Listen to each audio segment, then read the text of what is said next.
Estaba parada frente a la puerta del juzgado, mirando a mi nieto de 16 años, cuando el abogado de mi hija me entregó los documentos. Eran papeles que me quitarían la custodia del niño que había criado durante 11 años. El mismo niño que ella había abandonado en mi puerta como si fuera basura. El mismo niño al que todos habían dado por perdido. El mismo niño que acababa de crear un software revolucionario valuado en $3.200.000. Y ahora ella quería todo. Quería llevárselo. Quería su dinero. Quería borrarse de la historia como la madre que desapareció y reescribirse como la madre del año. Tenía documentos falsos tan perfectos que el juez los miraba con seriedad. Tenía testigos comprados que juraban haberla visto visitándonos cada mes. Tenía registros bancarios inventados que mostraban depósitos para la manutención de Mateo. Yo estaba a punto de perderlo todo. 11 años de noches sin dormir. 11 años de terapias y citas médicas. 11 años de ser madre cuando ya creía que esa etapa de mi vida había terminado. Todo se desmoronaba frente a mis ojos. Pero entonces Mateo, mi nieto autista que según todos nunca hablaría bien, que según todos nunca tendría éxito, se inclinó hacia mí y susurró algo que cambió completamente el juego. «Déjala hablar, abuela, déjala hablar». Y en ese momento supe que mi nieto había planeado algo que ninguno de nosotros esperaba. Sigue mi historia hasta el final y comenta la ciudad desde donde me estás viendo para saber qué tan lejos ha llegado mi relato. Para entender cómo llegamos a ese momento en el juzgado, tengo que regresar 11 años atrás, a la noche que cambió mi vida para siempre.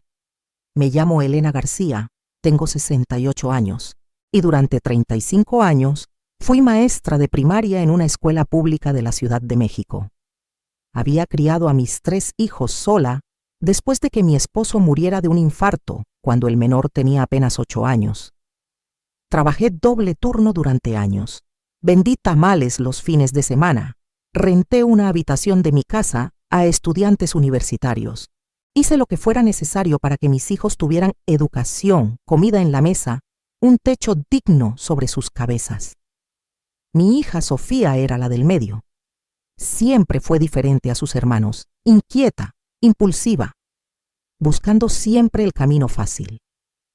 A los 19 años quedó embarazada de un hombre casado que desapareció en cuanto supo la noticia. Yo estuve ahí cuando nació Mateo. Estuve en el hospital. Pagué los gastos porque ella no tenía trabajo estable. Los primeros años fueron caóticos. Sofía entraba y salía de nuestra vida.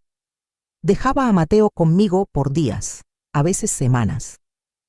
Yo ya estaba jubilada para entonces, así que me convertí en la cuidadora principal sin siquiera darme cuenta de qué estaba pasando. Cuando Mateo cumplió 3 años, empecé a notar que algo era diferente en él. No hacía contacto visual. No respondía a su nombre. Se mecía de adelante hacia atrás durante horas. Tenía berrinches que duraban tanto que yo terminaba llorando con él en el piso de la sala. Le dije a Sofía que necesitábamos llevarlo con un especialista. Ella se enojó. Me dijo que yo solo quería encontrarle problemas a su hijo, que él estaba perfectamente bien, que yo era una vieja exagerada que no sabía nada. Pero yo sí sabía. 35 años enseñando a niños me habían dado experiencia suficiente para reconocer cuando algo no estaba bien. Así que junté mis ahorros y llevé a Mateo con un neurólogo pediatra. El diagnóstico llegó 3 meses después de su 4º cumpleaños. Trastorno del espectro autista, nivel 2. Necesitaría terapia intensiva, educación especializada, paciencia infinita. Cuando le mostré los papeles a Sofía, ella explotó.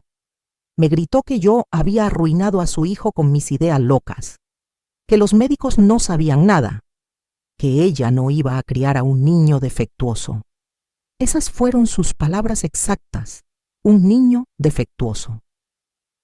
2 semanas después del diagnóstico, un viernes por la tarde, Sofía apareció en mi puerta con Mateo. Traía una mochila pequeña con algo de ropa del niño. Me dijo que solo necesitaba el fin de semana, que tenía una entrevista de trabajo importante el lunes, que vendría a recogerlo el domingo por la noche. Le di un beso a Mateo.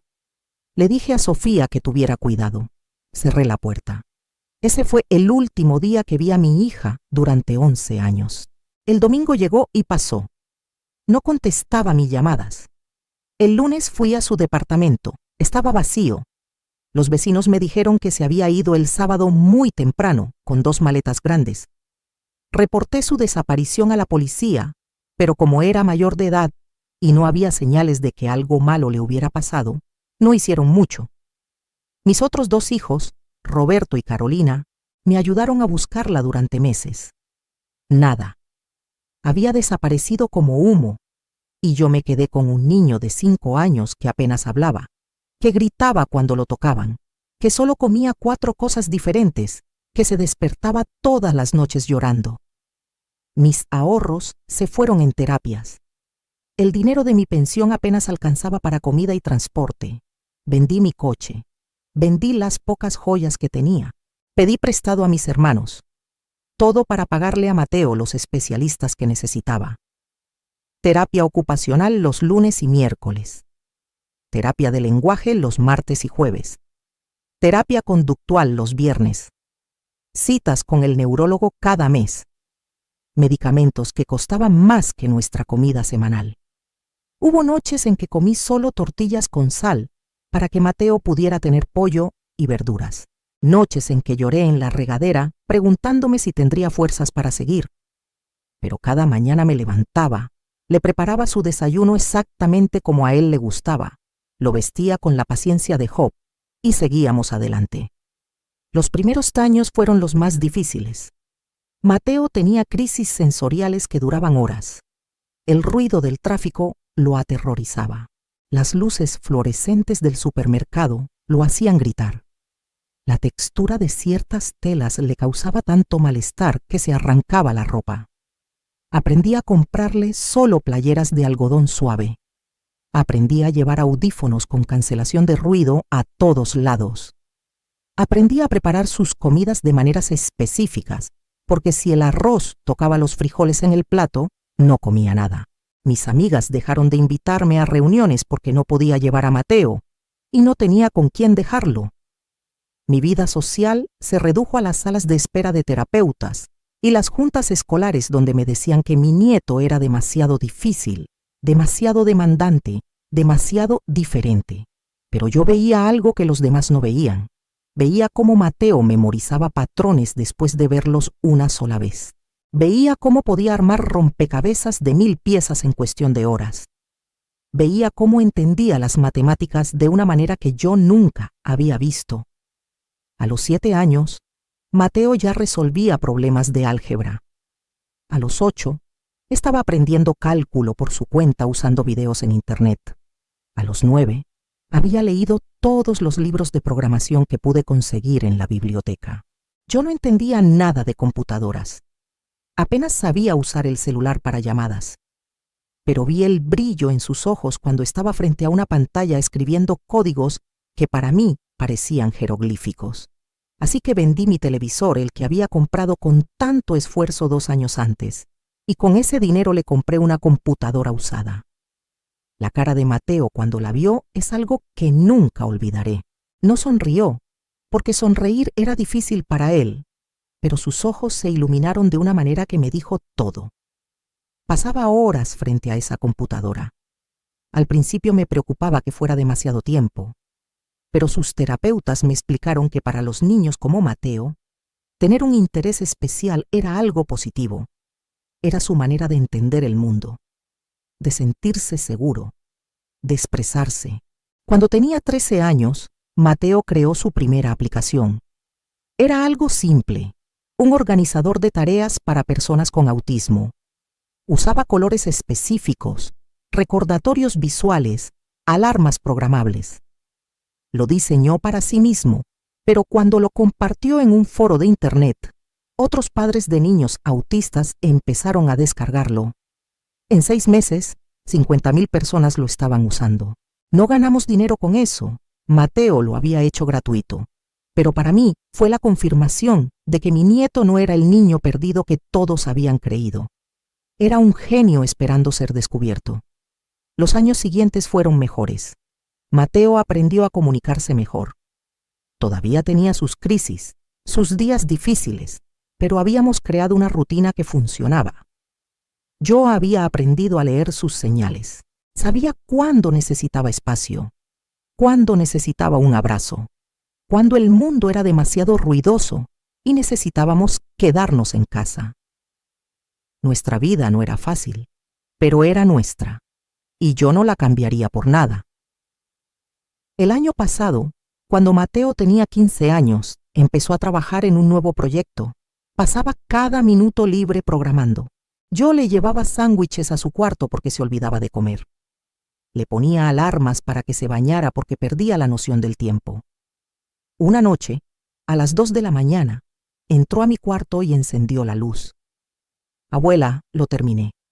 Me mostró su pantalla. Era un software de gestión financiera diseñado específicamente para personas neurodivergentes. Usaba inteligencia artificial para aprender los patrones de cada usuario. Tenía recordatorios personalizados, explicaciones visuales de conceptos financieros complejos. Era revolucionario. En serio. Yo no entendía ni la mitad de lo que me explicaba, pero entendía su emoción. Y entendía que esto era diferente a todo lo que había hecho antes. Mateo lo lanzó en Internet de manera gratuita al principio. En 2 semanas tenía 100,000 descargas. En un mes, 500,000. Las reseñas eran increíbles. Personas autistas de todo el mundo comentaban que por primera vez entendían sus finanzas, que por primera vez podían administrar su dinero sin tener crisis de ansiedad, que este software había cambiado sus vidas. Entonces empezaron a llegar las ofertas.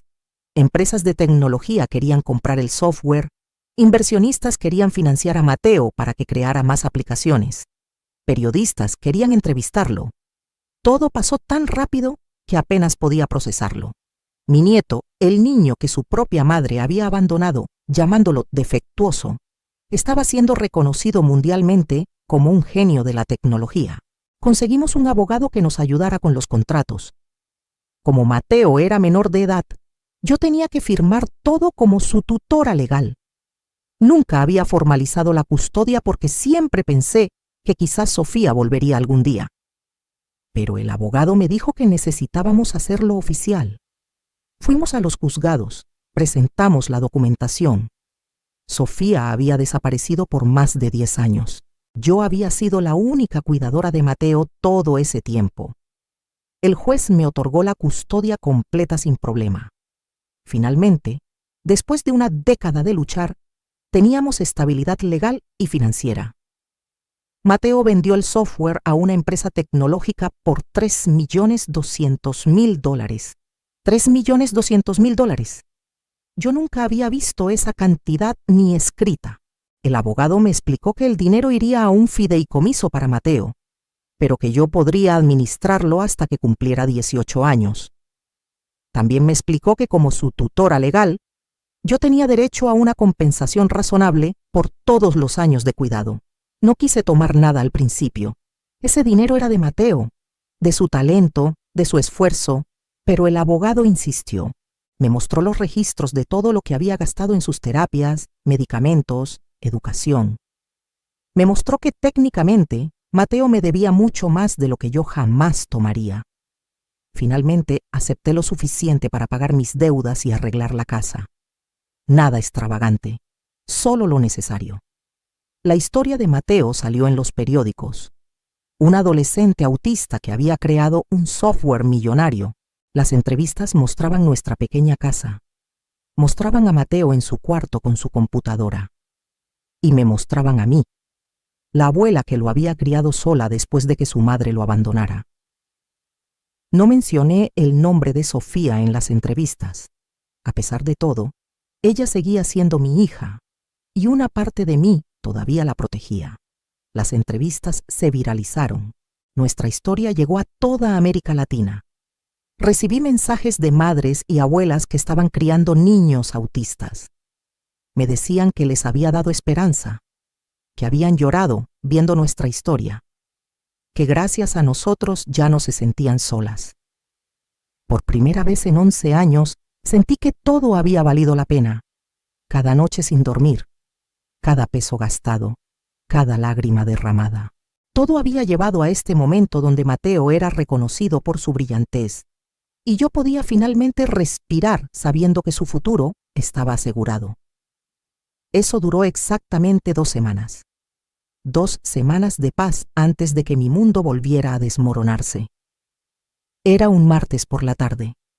Mateo estaba en su terapia ocupacional. Yo estaba en casa preparando la cena, haciendo el picadillo exactamente como a él le gustaba, sin cebolla visible porque la textura lo molestaba. Tocaron la puerta. Abrí sin mirar por la ventana, algo que me arrepentiría después. Y ahí estaba ella, Sofía, mi hija, 11 años mayor, el cabello teñido de un rubio que no le quedaba, maquillaje pesado, ropa cara que nunca había podido pagar antes, y a su lado, un hombre en traje con un portafolio de cuero. «Mamá», dijo ella, con una sonrisa que no llegaba a sus ojos, «necesitamos hablar». Sentí que el piso se movía bajo mis pies. 11 años. 11 años sin una sola llamada, sin una carta, sin un mensaje para preguntar si su hijo estaba vivo. Y ahora aparecía en mi puerta como si nada, como si tuviera derecho a estar ahí.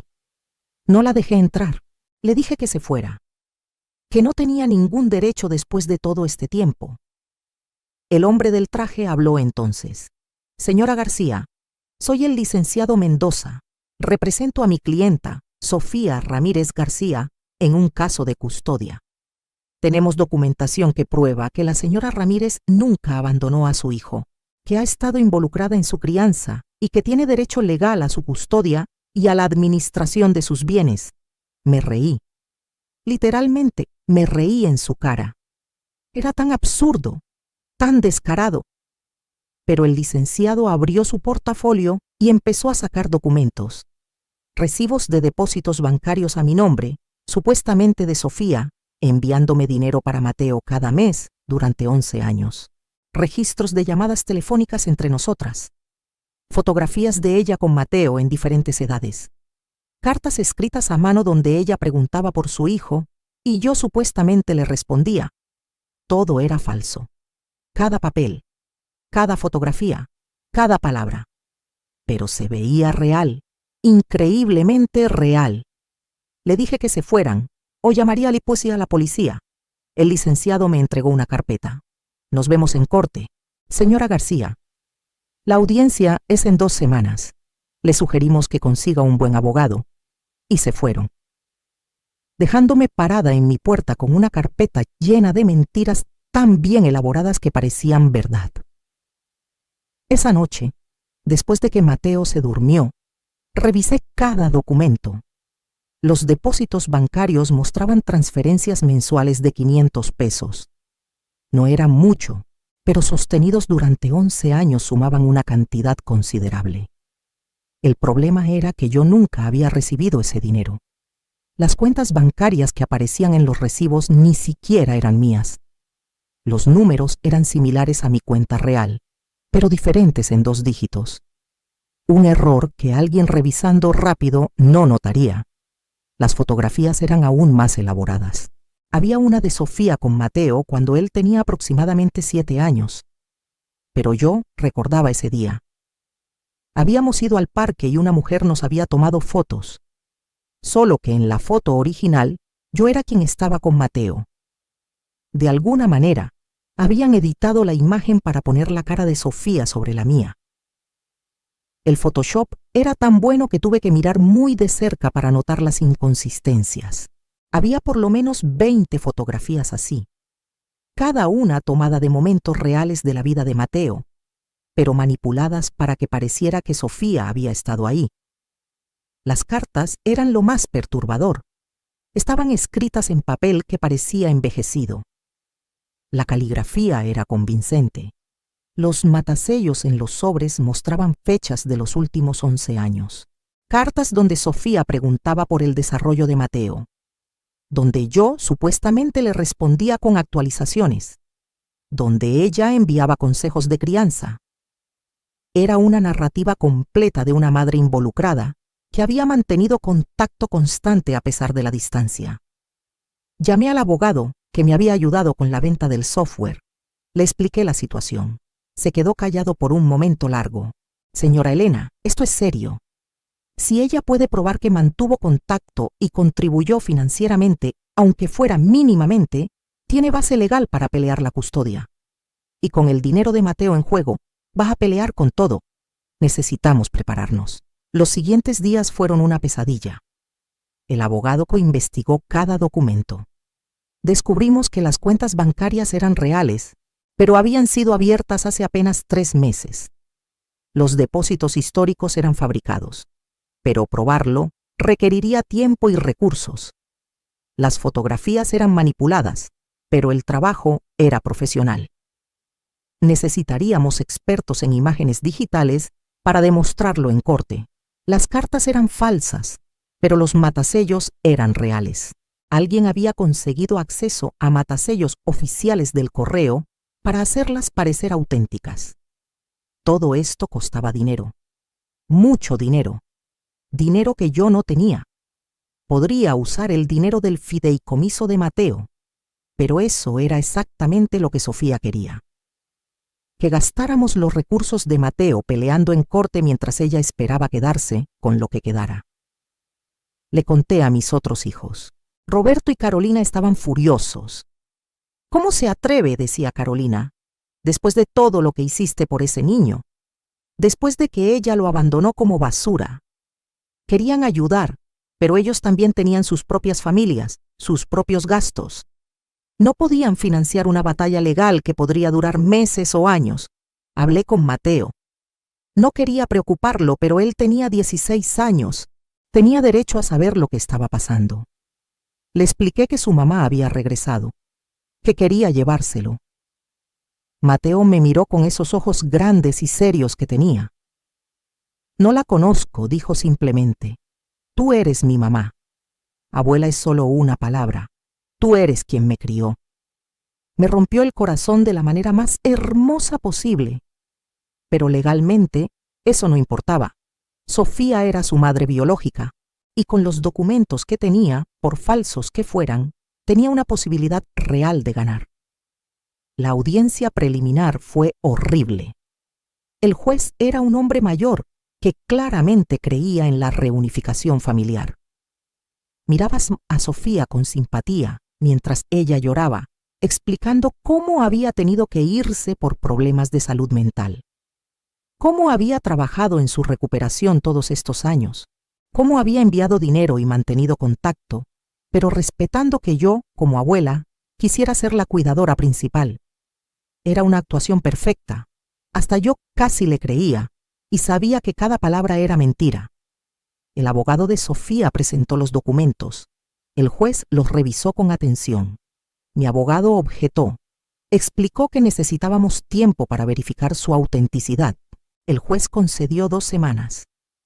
Pero podía ver en sus ojos que estaba inclinándose hacia Sofía, la pobre madre que había luchado con sus demonios, pero nunca abandonó realmente a su hijo.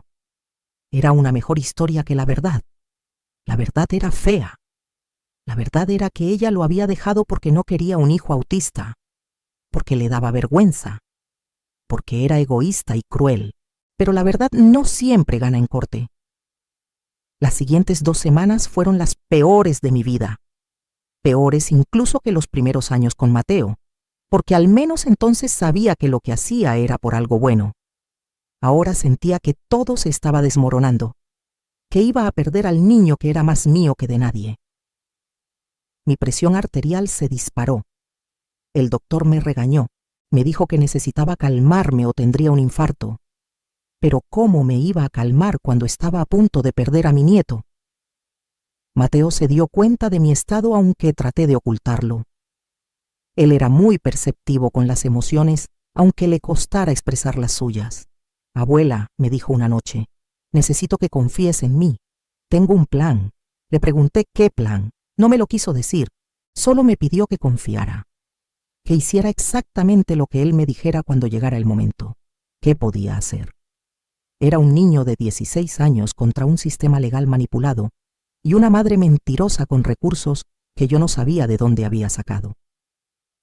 Llegó el día de la audiencia principal. El juzgado estaba frío. Esos edificios del gobierno siempre están fríos. Sofía llegó con un vestido elegante, maquillaje perfecto, lágrimas preparadas.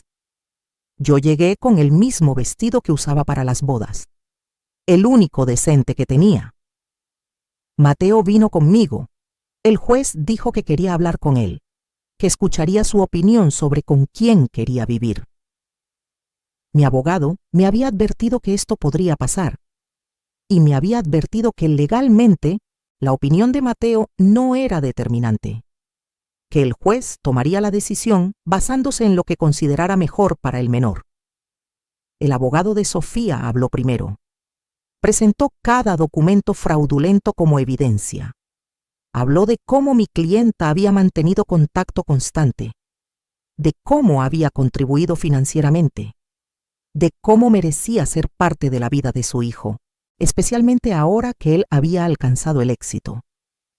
Mi abogado contradijo cada punto, explicó las inconsistencias en las cuentas bancarias, mostró el análisis preliminar de las fotografías que sugería manipulación, argumentó que 11 años de ausencia completa no podían borrarse con documentos fabricados en 3 meses. Pero el juez seguía mirando a Sofía con simpatía. Podía ver cómo se estaba desarrollando esto.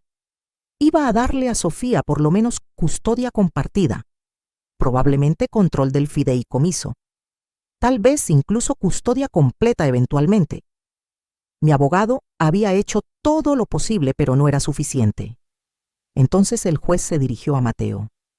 Joven, entiendo que tienes autismo. Necesito que me digas con tus propias palabras con quién te gustaría vivir. Mateo lo miró directamente, algo que raramente hacía con extraños. Quiero vivir con mi abuela Elena. Ella es quien me ha cuidado toda mi vida. Y el juez asintió como si eso fuera dulce pero irrelevante. Entiendo tu lealtad hacia tu abuela, pero tu madre también te ama, y legalmente tiene derechos. Sofía empezó a llorar. Su abogado le pasó un pañuelo. La actuación continuaba. Yo sentía que me ahogaba. Miré a Mateo. Él estaba tranquilo, demasiado tranquilo para la situación. Se inclinó hacia mí y susurró. Déjala hablar, abuela. Déjala que hable todo lo que quiera. No entendí qué quería decir, pero había aprendido a confiar en mi nieto. El juez le dio la palabra a Sofía. Ella se paró, secándose las lágrimas de manera dramática. Su abogado le había dicho que esto era su momento. Señoría, comenzó. Sé que cometí errores. Sé que no estuve presente físicamente, pero siempre amé a mi hijo. Siempre pensé en él. Trabajé en mi salud mental para poder ser la madre que él merecía. Y ahora que finalmente estoy bien, que finalmente puedo darle todo lo que necesita, me duele que me quieran alejar de él. Mateo sacó su teléfono. Mi abogado lo miró alarmado. Los teléfonos no se permitían durante las audiencias. Pero antes de que pudiera decir algo, Mateo tocó la pantalla. La voz de Sofía llenó la sala. Pero no era la voz dulce y arrepentida que acababa de usar. Era su voz real, grabada 3 días antes. Era una grabación de una conversación entre Sofía y su abogado. Una conversación que claramente no sabían que estaba siendo grabada. No me importa ese niño retrasado, decía la voz de Sofía. Solo quiero el dinero, $3 millones. Conseguí todos esos documentos falsos tal como me dijiste. Le pagué al diseñador gráfico para las fotos, al tipo del correo para los matasellos. Ahora solo tengo que actuar como la madre arrepentida y el dinero es mío. La sala quedó en completo silencio. El juez miraba a Mateo con los ojos muy abiertos. Sofía se había puesto blanca. Su abogado intentó objetar. Señoría, esa grabación fue obtenida ilegalmente. No puede ser admitida como evidencia. Pero Mateo habló. Su voz clara y firme de una manera que raramente usaba. No fue obtenida ilegalmente. Fue grabada en un espacio público, en la cafetería frente a este juzgado, hace 3 días, a las 2 de la tarde, cuando mi madre y su abogado pensaron que nadie los escuchaba. Yo estaba en la mesa de al lado, con mi computadora. Ellos nunca se fijaron en mí. La gente nunca se fija en el chico autista con audífonos. Asumen que no estoy prestando atención, asumen que no entiendo, pero entiendo todo, y saqué otro dispositivo, esta vez una pequeña cámara. También los grabé en video, por si acaso necesitaba prueba visual. Proyectó el video en su laptop. Ahí estaba Sofía y su abogado, claramente visibles, hablando de cómo iban a manipular el caso. El abogado explicándole exactamente qué decir en corte. Sofía riéndose diciendo que esto era lo más fácil que había hecho nunca, que había visto las entrevistas en las noticias y se dio cuenta de que su hijo inútil finalmente servía para algo, que $3 millones merecían un poco de actuación. Tengo 19 grabaciones más, continuó Mateo, de diferentes conversaciones durante las últimas 2 semanas. En todas, mi madre y su abogado discuten cómo fabricar evidencia, cómo manipular al sistema, cómo quitarme mi dinero. También tengo pruebas de que las cuentas bancarias fueron abiertas hace 3 meses. Hackeé su sistema, lo cual técnicamente es ilegal, pero la evidencia muestra claramente la fecha de creación real. Tengo análisis de las fotografías que muestran exactamente qué software de edición fue usado. Tengo mensajes de texto entre mi madre y el diseñador gráfico que hizo las fotografías. Y tengo los recibos de todos los pagos que ella hizo para fabricar esta evidencia falsa. Los pagó con dinero de un préstamo que sacó usando mi nombre y mi futura herencia como garantía, lo cual también es fraude. El juez miraba todo esto con una expresión que iba de shock a ira. Sofía intentó hablar. Eso no es cierto. Él está mintiendo. Él manipuló esas grabaciones. Él. Mateo la interrumpió. Usted no me conoce lo suficiente como para saber qué puedo o no puedo hacer. Pero le voy a decir algo. Soy autista, no estúpido. Tengo un coeficiente intelectual de 147. Aprendí a programar a los 8 años. A los 13, creé mi primera aplicación. A los 16, vendí un software por $3 millones. Y en las 2 semanas desde que usted apareció en nuestra puerta, investigué cada aspecto de su plan, cada mentira, cada documento falso, cada persona que sobornó, y lo documenté todo, porque mi abuela me enseñó algo importante. Me enseñó que la verdad siempre importa, que hacer lo correcto siempre importa, aunque sea difícil, aunque duela. Usted me abandonó cuando tenía 5 años. Me llamó defectuoso. Desapareció durante 11 años. Nunca preguntó si estaba vivo o muerto. Nunca mandó un peso. Nunca hizo una llamada. Y ahora quiere mi dinero, no a mí. Mi dinero. Pero no va a conseguirlo. Porque yo soy más inteligente que usted. Y porque tengo algo que usted nunca tuvo. Tengo a alguien que me ama de verdad. Se volteó hacia mí. Mi abuela vendió su coche para pagar mis terapias. Vendió sus joyas. Pidió prestado dinero que tardó años en pagar. Pasó noches sin dormir cuando yo tenía crisis. Aprendió todo sobre autismo para poder ayudarme. Me defendió cuando las escuelas decían que yo era demasiado difícil. Me vio cuando todos los demás solo veían un niño roto. Y ahora usted quiere venir y llevarse todo como si tuviera derecho. Como si 11 años de abandono no importaran, pero importan. Y yo me aseguré de que todo el mundo lo sepa. El juez golpeó su mazo. Suficiente. Señora Ramírez, señor Mendoza, esto es una de las cosas más despreciables que he visto en mis 25 años en la corte.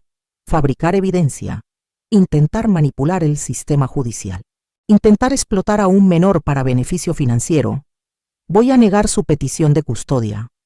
Voy a reportar ambos al Colegio de Abogados para el señor Mendoza. Y voy a iniciar una investigación criminal por fraude.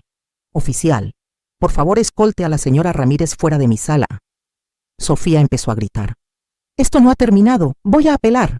Voy a conseguir lo que es mío. Mateo es mi hijo. Mateo la miró. No, soy el nieto de Elena García. Usted es solo la mujer que me dio a luz y luego me abandonó. No somos nada. La sacaron de la sala todavía gritando. Su abogado intentó argumentar algo más, pero el juez lo calló. Señor Mendoza, le sugiero que se retire antes de que lo haga arrestar también. Se fue. La sala quedó vacía excepto por el juez, Mateo, mi abogado y yo. El juez se quitó los lentes y se frotó los ojos. Señora García, le debo una disculpa. Casi me engañan. Si no fuera por la inteligencia y previsión de su nieto, esto pudo haber terminado muy diferente. Le miró a Mateo. Joven, lo que hiciste fue extraordinario. Ilegal, a pesar de que probablemente no debería preguntarte muy de cerca sobre algunos de esos métodos. Tu abuela tiene suerte de tenerte. Mateo negó con la cabeza. No, señoría. Yo tengo suerte de tenerla a ella. El juez firmó los papeles. Custodia permanente para mí. Orden de restricción contra Sofía. No podía acercarse a Mateo ni a mí. No podía intentar contacto. Nada. También ordenó que se congelaran las cuentas que ella había abierto con el nombre de Mateo. Salimos del juzgado y por primera vez en semanas pude respirar. Mateo, le dije, ¿por qué no me dijiste lo que estabas planeando? Porque necesitabas estar genuinamente preocupada, respondió. Necesitabas reaccionar naturalmente. Si hubieras sabido, habrías actuado diferente, y ella hubiera sospechado. Necesitaba que pensara que estaba ganando, que bajara la guardia, que dijera cosas incriminatorias porque se sentía segura. Me reí, lloré, lo abracé aunque los abrazos a veces lo incomodaban, pero esta vez me dejó. Incluso puso sus brazos alrededor de mí torpemente. Gracias por no rendirte conmigo, dijo, cuando era pequeño y difícil, cuando lloraba todo el tiempo, cuando no podía hablar bien. Gracias por ver algo en mí que nadie más veía. Le dije que no tenía que agradecer nada, que él era mi nieto, que lo amaba, que siempre lo amaría, que no importaba cuán difícil fuera, él valía cada segundo. Los meses siguientes fueron como un sueño. La historia de cómo Mateo había desenmascarado el fraude de su madre se volvió viral. Más viral incluso que la historia original. Recibimos ofertas de programas de entrevistas, documentales que querían contar nuestra historia, pero Mateo dijo que no a todo. No quiero ser famoso por esto, explicó. Quiero ser conocido por mi trabajo, por lo que creo, no por el drama familiar. Tenía razón, como casi siempre. Usamos parte del dinero del fideicomiso para arreglar la casa apropiadamente. Mateo diseñó modificaciones específicas que hacían todo más cómodo sensorialmente para él. Luces especiales, aislamiento de sonido en su cuarto, pisos con la textura correcta. También apartamos dinero para su universidad. Quería estudiar ingeniería en sistemas en la UNAM. Sus calificaciones y su portafolio de trabajo prácticamente le garantizaban la admisión, y por primera vez pude ahorrar sin preocupación.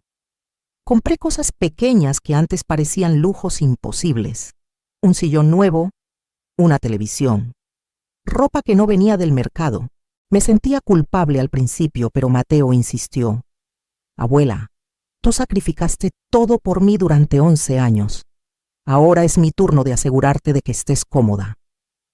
Sofía enfrentó cargos criminales, fraude, falsificación de documentos, intento de robo. Su abogado también perdió su licencia.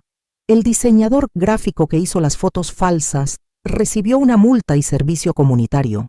Todo se desmoronó para ella tan rápido como había tratado de construir su castillo de mentiras. Intentó contactarme una vez desde la cárcel. Una carta pidiendo perdón, diciendo que había cometido un error, que el dinero la había vuelto loca, que realmente quería ser parte de la vida de Mateo. No le respondí. Algunas cosas no merecen respuesta. Mateo preguntó una vez si yo alguna vez la perdonaría. Le dije la verdad. No lo sabía, que era mi hija y una parte de mí siempre la amaría, pero que lo que había hecho era imperdonable, que no solo había intentado robarnos, había intentado robarle a él su futuro, su seguridad, y eso no podía simplemente olvidarse. Él asintió. No tienes que perdonarla, dijo. Yo no lo hago. Para mí, mi madre murió cuando me dejó en tu puerta hace 11 años. Lo que vino al juzgado era solo un fantasma tratando de robar lo que no le pertenecía. Era sabio de maneras que rompían mi corazón. Ningún niño de 16 años debería tener que ser tan sabio. Pero las circunstancias nos habían hecho así, a ambos. Más fuertes, más cuidadosos, más conscientes de que el amor real se demuestra con acciones, no con palabras. Hoy, 2 años después, Mateo está en su 2º año de universidad. Sacó el primer lugar en su clase el año pasado. Está trabajando en nuevas aplicaciones diseñadas para personas neurodivergentes. Tiene ofertas de internados en empresas de tecnología por todo el mundo. Pero vive en casa conmigo. Dice que no está listo para irse todavía, que le gusta nuestra rutina, que le gusta que yo le prepare su desayuno exactamente como le gusta.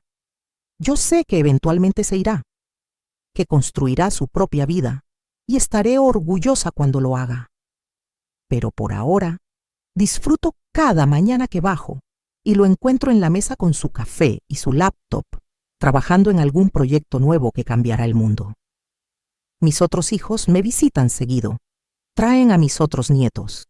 La casa está llena de ruido los domingos, algo que solía molestar a Mateo, pero que ha aprendido a tolerar con sus audífonos.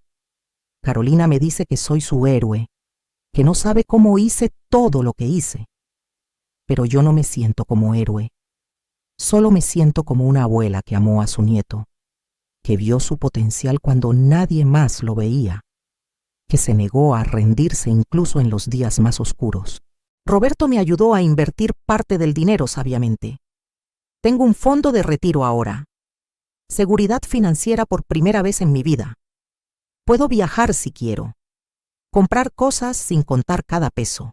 Ayudar a mis otros hijos cuando lo necesitan. Pero lo más importante, puedo estar tranquila sabiendo que Mateo estará bien, que tiene los recursos y el apoyo para construir el futuro que se merece. La gente me pregunta si tengo miedo de que Sofía vuelvan a intentar algo cuando salga de la cárcel. Le quedan 3 años más de sentencia. Honestamente, no lo sé, pero sé que esta vez estamos preparados. Mateo ha documentado todo. Tenemos abogados, tenemos recursos y, más importante, tenemos la verdad de nuestro lado. Él me enseñó algo durante ese tiempo en corte. Me enseñó que ser subestimado puede ser una ventaja, que la gente ve a un niño autista y asume limitaciones. Pero esas limitaciones solo existen en sus mentes. Mateo no tiene límites excepto los que él mismo se pone, y esos límites se expanden cada día. A veces pienso en ese día hace 11 años, cuando Sofía dejó a Mateo en mi puerta, en cómo pensé que mi vida había terminado, que ya había criado a mis hijos, que había ganado mi descanso, que empezar de nuevo con un niño pequeño y con necesidades especiales era demasiado. Pero resultó que mi vida no había terminado. Había sido transformada. Había sido bendecida de maneras que nunca imaginé. Mateo me dio propósito cuando pensé que ya no tenía ninguno. Me dio la oportunidad de hacer algo verdaderamente importante. Y me enseñó que el amor no es solo un sentimiento, es una decisión que haces cada día, cada mañana cuando me levanto y le preparo su desayuno, cada tarde cuando escucho sus explicaciones sobre códigos que no entiendo, cada noche cuando me aseguro de que haya tomado sus medicamentos y esté preparado para el día siguiente. Eso es amor. No las palabras vacías, no las promesas rotas, las acciones consistentes que construyen una vida juntos. Ahora, cuando veo las noticias y escucho sobre abuelas criando nietos, sobre familias no tradicionales, sobre niños neurodivergentes logrando cosas extraordinarias, sonrío, porque sé que no estamos solos, que hay miles de Elenas por ahí, miles de Mateos, todos luchando, todos sobreviviendo, todos amando a pesar de las circunstancias difíciles. Y quiero que sepan algo, esas madres, esas abuelas, esas cuidadoras que están en medio de la lucha, cuando están despiertas a las 3 de la mañana preguntándose si pueden seguir, cuando están contando monedas para la comida, cuando están exhaustas y asustadas y no saben cómo van a llegar al siguiente día. Quiero que sepan que sí pueden, que vale la pena, que esos niños que están criando los ven, los aprecian, incluso si no pueden expresarlo todavía. Y que algún día, cuando menos lo esperen, esos niños harán algo extraordinario. Tal vez no inventen un software millonario, tal vez sea algo más pequeño. Tal vez sea un abrazo cuando finalmente aprendan que los abrazos están bien. Tal vez sea una sonrisa genuina. Tal vez sea graduarse de la escuela. Tal vez sea simplemente sobrevivir otro día en un mundo que no fue diseñado para ellos. Pero será extraordinario, porque ustedes lo hicieron posible. Mateo me dijo algo hermoso la semana pasada. Estábamos cenando solo nosotros dos como casi todas las noches.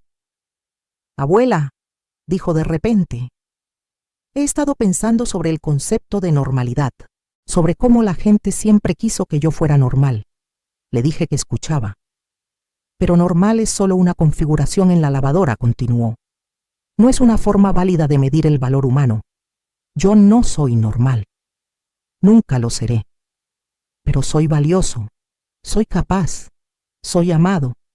Y eso es más importante que ser normal. Me hizo llorar. Lágrimas buenas esta vez, porque tenía razón. Y porque finalmente lo creía. No solo lo decía, lo creía en su corazón. Ese niño de 5 años que no hacía contacto visual, que no hablaba en oraciones completas, que el mundo había etiquetado como perdido. Ese niño ahora era un joven de 18 años que sabía su valor, que defendía su derecho a existir exactamente como era, que usaba su brillantez para ayudar a otros como él. Y yo había sido parte de ese viaje. No lo había hecho sola. Tuvimos terapeutas maravillosos, maestros pacientes, médicos compasivos, pero yo había estado ahí cada día, cada momento difícil, cada pequeña victoria.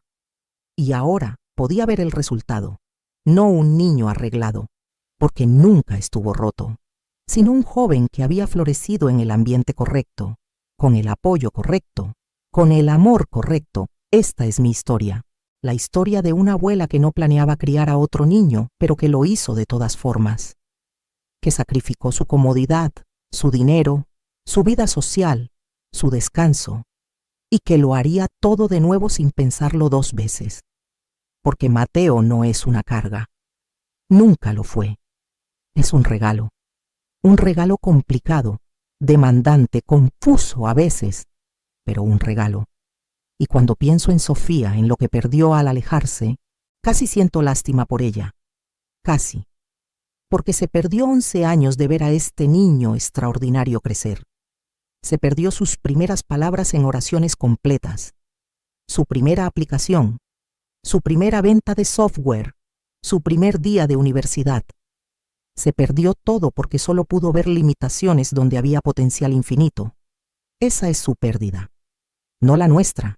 Nosotros tenemos recuerdos, tenemos historia, tenemos amor construido día a día durante 11 años. Y eso es algo que ningún documento falso puede replicar, ninguna actuación en corte puede fabricar, ninguna cantidad de dinero puede comprar. Así que si estás leyendo esto, si estás en una situación similar, si estás criando a un nieto o a un hijo con necesidades especiales, si estás exhausta y asustada y no sabes si puedes continuar, déjame decirte algo. Sí puedes. No porque sea fácil, no porque tengas todas las respuestas, sino porque ese niño necesita que puedas. Y de alguna manera encontrarás la fuerza. La encontrarás en los momentos pequeños, en una sonrisa inesperada, en un logro que los doctores dijeron que nunca pasaría, en la certeza de que estás haciendo algo que importa. Yo la encontré. Y si yo pude, tú también puedes. Ahora Mateo está trabajando en una fundación. quiere ayudar a familias como la nuestra. Familias con niños neurodivergentes que no tienen recursos. Quiere proveer terapias gratuitas, equipos de computación, becas educativas. Va a usar su plataforma, su dinero, su influencia para hacer una diferencia real. Y yo estaré a su lado, como siempre. No porque tenga que estar, sino porque quiero estar. Porque después de todo este tiempo, después de toda esta lucha, finalmente llegamos a un lugar de paz, de seguridad, de esperanza para el futuro. Y eso es más de lo que me atreví a soñar aquel día hace 11 años, cuando mi hija dejó a un niño de 5 años en mi puerta y desapareció. Pensé que ese era el final de mi vida tranquila. Resultó que era el comienzo de mi vida con propósito, y no lo cambiaría por nada en el mundo. ¿Qué harías en mi lugar? Comenta abajo. Y si conoces a alguien que está criando nietos, que está luchando con un niño con necesidades especiales, comparte esta historia. Que sepan que no están solos, que hay esperanza, que el amor siempre, siempre vale la pena.